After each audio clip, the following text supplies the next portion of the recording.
More money will be coming to North Carolina to help fight the opioid crisis. So this is all a part of an agreement with two major opioid manufacturers. Consumer investigator Steve Spracia is digging deeper into what that agreement means.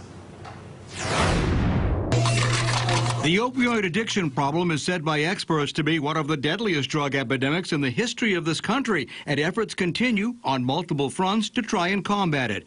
One way to do that is to make the companies which manufacture those drugs bear some responsibility by paying settlements. This is all about identifying the cause of this terrible epidemic and what we need to do to hold accountable those who created it. Tuesday, generic opioid makers Teva and Allergan agreed to a $6.5 billion settlement, which will be used to help those who are suffering from opioid addiction. Addressing the opioid epidemic and confronting addiction is another critical issue in which there are unsung heroes serving people all across our state.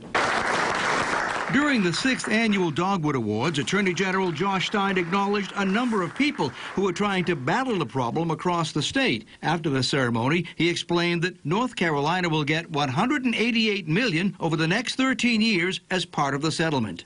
How will those funds be distributed? The funds will be distributed 85% to local governments, predominantly counties, and 15% to the state. But whether it goes to the state or local governments, it has to go to attack the crisis. This settlement comes on the heels of a $3 billion settlement with Walmart about 2 weeks ago, where it was alleged that the retail giant failed to appropriately oversee the dispensing of opioids at its pharmacies nationwide. Stein says all that money from the two settlements will help. Because of these funds going to counties who will invest it in programs that are proven to help people, there will be more people alive and healthy next year and the year after that than otherwise would have been. The agreement also requires Teva to make sure that there are systems in place to prevent drug misuse and requires Allergan to stop selling opioids for the next 10 years. Working for you, I'm consumer investigator Steve Spracia.